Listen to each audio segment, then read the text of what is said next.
Hay momentos en la vida en los que el escepticismo nos da una falsa sensación de control, creyendo que lo desconocido no tiene poder sobre nosotros simplemente porque lo ignoramos.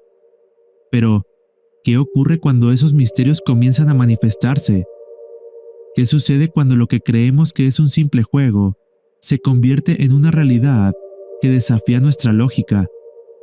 Hoy les traigo una historia que nos llega desde Guadalajara, un relato que nos recuerda que no siempre necesitamos creer en lo sobrenatural para experimentar cosas más allá de nuestra comprensión. Prepárense, porque lo que empezó como una simple tarde de ocio terminó desatando fuerzas que no comprendemos. Hola tío Creepy, espero que leas este correo. Te escribo desde Guadalajara y me gustaría contarte una anécdota que me pasó cuando era más chico. Para ser exactos, me encontraba en el último grado de secundaria. Tendría unos 14 o 15 años por ese entonces. Por esa época estaba en mi etapa de rebeldía, donde le llevaba la contraria a todo lo que mi familia me decía o creía que era lo mejor para mí. Siempre les discutía, me negaba a ir a misa y me las daba de ateo, tratando de debatir la existencia de Dios y las creencias de mis tías supercatólicas, utilizando algunos argumentos que había leído por aquí y por allá. Me encantaba cuando se quedaban sin palabras y solo me contestaban con un «Usted no piense, no más crea», para acto seguido ponerse a rezar alguna plegaria entre dientes. Un buen día en la secundaria, un compañero de mi grupo de amigos llevó una ouija. Yo, sinceramente, no creía mucho en ese tipo de cosas. Me gustaban las películas de terror y esos temas, pero para mí solo eran eso. Una forma de entretenimiento, sin algún fundamento real, igual que las creencias religiosas de mi familia. En fin, nos hicimos la pinta ese día, compramos algunas provisiones, cervezas y papas fritas, y yo propuse utilizar mi casa, ya que mi papá se encontraba trabajando y seguramente mi mamá pasaría a casa de mis tías después de recoger a mi hermanito. Por lo tanto, tendríamos casa sola hasta pasada la tarde. Nos instalamos en uno de los cuartos de la planta superior, que realmente utilizábamos como bodega o cuando llegaba algún familiar de visita. Entre risas e intentos en vano por contactar con algo, ya solo nos dedicábamos a pasar el rato entre nosotros. De pronto, Jorge y Carlos, dos amigos que aún seguían intentando comunicarse con algo, comenzaron a llamarnos, diciendo que al fin algo estaba pasando, que el indicador, la pieza triangular que sirve para señalar las letras, de pronto se volvió muy pesada y que se sentía como si se moviera sola. Los demás nos reímos, pensando que solo estaban bromeando, pero empezamos a notar sus rostros, primero de preocupación, luego de miedo. Nos comentaron que el tablero comenzó a deletrear «Quiero jugar». En ese momento soltaron el indicador y se levantaron de golpe. Recogieron sus cosas y casi salieron corriendo de mi casa. Los otros dos amigos me ayudaron a recoger todo y se despidieron, dejándome solo. Me quedé solo en casa, esperando a que llegaran mis papás. En 2 o 3 ocasiones escuché algún ruido en la planta superior, pero pensé que era mi propia sugestión por lo que había pasado antes. Cuando llegaron mis papás, mi mamá se quejó de que apestaba a muerto dentro de la casa, pensando que tal vez era algún ratón atrapado debajo de un mueble.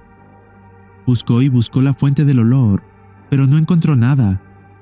Pasaron algunos días y mi hermanito comenzó a volverse muy miedoso. Se la pasaba pegado a mi mamá, no quería estar solo en la planta superior de la casa. Una noche, estábamos en nuestra noche familiar, viendo una película elegida por mi hermanito, creo que era una de Pixar. Nada que pudiera sugerir algo de terror, pero de pronto mi mamá volvió a quejarse de ese olor. Se levantó del sillón, según ella, para ir por más palomitas, pero en realidad buscaba de nuevo la fuente del olor en su camino a la cocina. De repente, los que estábamos en la sala, escuchamos claramente la voz de mi mamá. «Rubén, Rubencito, ven». Mi hermanito se levantó del sillón para subir las escaleras, pero mi papá lo tomó bruscamente del brazo y le tapó la boca, para que no hablara ni contestara nada. Lo miré, y él me devolvió la mirada con un rostro pálido, una mezcla de terror e incredulidad. Solo se limitó a decir: «Hijos, su madre aún está en la cocina. Lo que sea que escuchamos arriba no era ella». En ese instante, comenzamos a escuchar una especie de risa ahogada, como de alguien viejo, una risa acompañada de un gorgoteo. Esa repugnante risa la puedo escuchar hasta el día de hoy. Rápidamente, mi papá nos llevó a la cocina donde estaba mi mamá y salimos por la puerta del patio. Esa noche ya no supe ni en qué creer.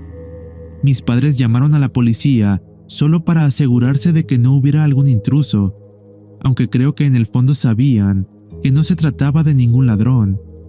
Investigaron toda la casa, hasta el último rincón, sin encontrar nada. Incluso revisaron la azotea y el patio. Después de todo el alboroto, esa noche dormimos todos en el cuarto de mis papás. Esa misma semana, mi mamá comentó lo sucedido a mis tías, que no dudaron en ir a la parroquia a contarle lo sucedido al padre Fermín. El padre se presentó en mi casa, platicó con mis papás y luego habló un poco con mi hermanito. Alcancé a escuchar cómo mi hermanito le explicaba que tenía miedo de estar solo en la planta superior, especialmente por el cuarto que usábamos como bodega, donde mis amigos y yo jugamos a la ouija aquella vez. Después, el padre vino conmigo. Yo seguía en mi plan de rebeldía. Me dijo: «Me recuerdas mucho a mí cuando tenía tu edad». Yo también me cuestionaba todo. «No quiero sermonearte, solo quiero que me digas qué pasó en ese cuarto. Se siente algo pesado. Además, estaba esto debajo de la cama». Me quedé en blanco cuando me mostró el indicador de la ouija. No me quedó de otra más que confesar lo que pasó esa tarde con mis amigos. Le comenté al padre que solo fue un juego, algo sin sentido, solo por diversión. El padre solo procedió a decirme: «Muchas veces no necesitamos creer mucho en esas cosas para que se manifiesten. Por lo general, comienzan con algo pequeño, algo insignificante, algún ruido aquí o allá. Cuando uno les da más importancia, es cuando empiezan a despertar. Comienzan los olores, los golpes, incluso las voces. El mejor truco del diablo es hacernos creer que no existe». El padre Fermín procedió a rociar agua bendita y realizó algunas oraciones en el lugar. Días después, mis tías también llegaron a la casa y siguieron rezando. Poco a poco, mi hermanito dejó de tener miedo de estar en la planta superior y mi mamá dejó de percibir ese aroma. Yo, en lo personal, no me volví religioso como mis tías, pero aprendí a respetar las creencias de los demás. Creer fervientemente en algo puede manifestar cosas que no entendemos, para bien o para mal. Al final, lo que ocurrió en esa casa nos deja con una inquietante reflexión. No creer en algo no lo hace desaparecer. Jugar con fuerzas desconocidas puede abrir puertas que jamás deberíamos tocar, y lo que se manifiesta puede ser más siniestro de lo que podemos comprender. Los males más antiguos permanecen ocultos en este mundo, esperando una pequeña rendija para colarse y hacer sentir su presencia. Tal vez ese olor inexplicable, esa risa ahogada o ese susurro en la noche no sea fruto de tu imaginación. Tengamos cuidado, porque ignorar lo desconocido no nos protege de sus efectos. Si tienes una historia que te haya puesto frente a lo perturbador, compártela con nosotros a través del correo de contacto o en los comentarios. Recuerda, siempre hay que estar alertas, porque podría ser el próximo protagonista de una crónica inexplicable.